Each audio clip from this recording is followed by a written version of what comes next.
Okay, I want to talk to all y'all about undergraduate student stuff, right? Well, I guess that's everything I ever say because you're undergraduates, but about undergraduate student conferences or presentations in particular, and here's why. So, whenever you do research, even in a class, it doesn't have to die in that class, like, oh, I've done it, I got my grade, I've moved on with my life. If you have a really good research paper or a really good project, you can actually ride that wave into some successes here in your career and your college and professional career. So one example of that would be, okay, let's say you do a really good paper in this class and you love it and all. And now your topic of your paper is on, well, Common Core. I've been using that as an example. Common Core. So it's in education field. Well, let's say you take that paper then and you want to continue researching it and maybe even expand it. So the first thing you would do is you take that paper and you would reach out to some faculty members that you like who are in the education field. They should have like a PhD or an MA or something in education. And you would ask them if they would want to mentor you on expanding your paper. So this is very common in college. It's where students collaborate with professors or instructors in mentorship ways to create research. A lot of times the professor or instructor will be doing their own research. So they'll actually get a grant or something to do research on the side, and then they seek students out, maybe even put a what do you call it, job description out for students to apply to be undergraduate researchers, helping them compile data or something.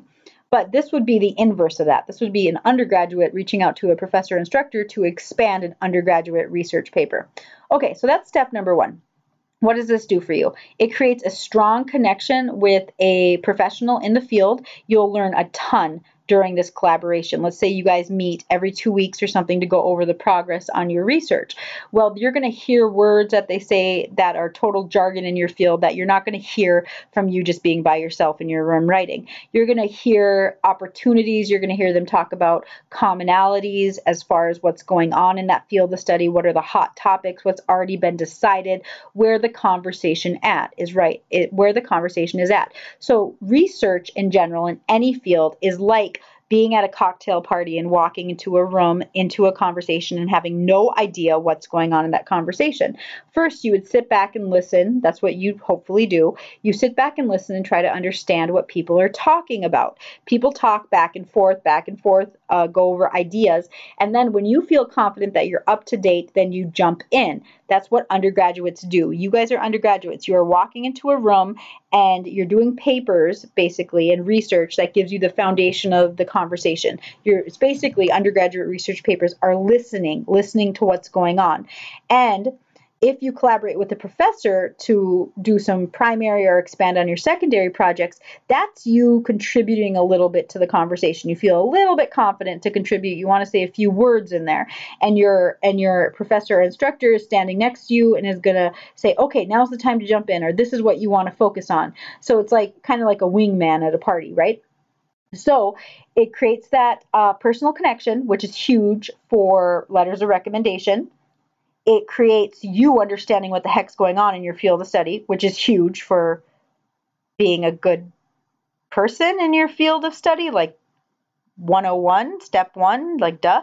And then it also gives you professional opportunities and insight, because a lot of times your collaborator, whoever your mentor is, will reach out to other people in their field and recommend you for things, maybe a scholarship or something like that.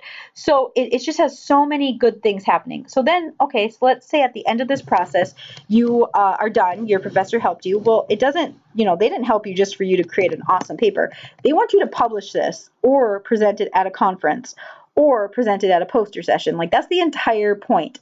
I have this article up here by Kristen Berry about what the whole point of basically what I just said of undergraduate publication is. You can pause this video and read this if you would like.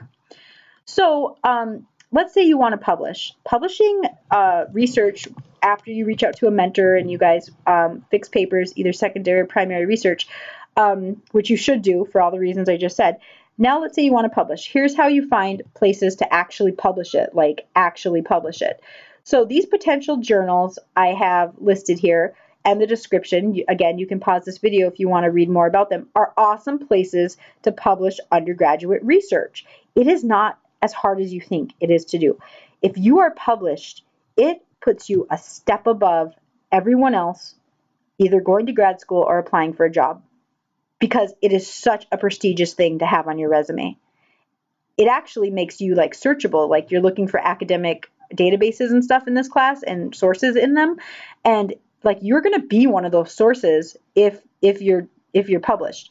Now, the best kind of publications are always peer reviewed. It's where like this one right here, it's where other people, either students or faculty, read your paper, and if you're way off topic, they don't publish it, right? But if you do have something to actually say or add to the field, something interesting, and they publish it, now you were published in a peer-reviewed journal. That's incredible, and that goes right on your resume. So these are opportunities for you to actually publish your research that you've done in this class. But let's take a step back from that, because that's a pretty big jump, right? You're like, oh my goodness, you want me to publish right from just like writing the paper in this class and reaching out to a mentor, maybe working for 6 months on enhancing the paper on my own. I'm not even getting credits for this. Oh, that's not good, but it is good. That's awesome. And then publish it. Well, let's say you just want to test it out a little bit before you go right into publication. So you can apply to present at NCUR, which is like a poster session, or a panel if you want. You could talk about it in front of a bunch of people if you want, but a poster session. Now, UWS pays for some people to go to NCUR every year. I had a student of mine from my class, from the paper she wrote in this class last semester, who is at NCUR right now, currently as we speak, 4/8/2017. She's currently at NCUR. And that's the Jade Potter paper that we've been using as an example throughout the semester on video games. So you can do that, or you can even do a poster session right here at the University of Wisconsin, or other places to present. I list the link if you want to know more about them right here. So let's look at the University of Wisconsin page. Control copy, go to the website, and paste the URL. All right, so undergraduate opportunities for research, scholarships, and poster sessions, all that stuff are listed right here on the page. So if you do want to get paid for doing undergraduate research and having a mentor and going beyond all that, usually it's not for credit, but you can actually get paid for it. There's an application process through the university to expand research and get paid for it, which you could do with using the project in this class as a platform to jump off of. So then you can also apply for scholarships using your research and poster sessions and all that. I strongly encourage you to check this out. You will be creating a poster in this class based on your research, so your poster will already be done if you wanted to present it at a poster session. That was a really quick summary of why to do undergraduate research, why to seek a mentor, why to get it published, why to present at a poster session and or conference. I could teach a whole semester on just what I talked about as a 10,000 foot overview here, but I strongly encourage you to do this. Reach out to me if you have more questions about it.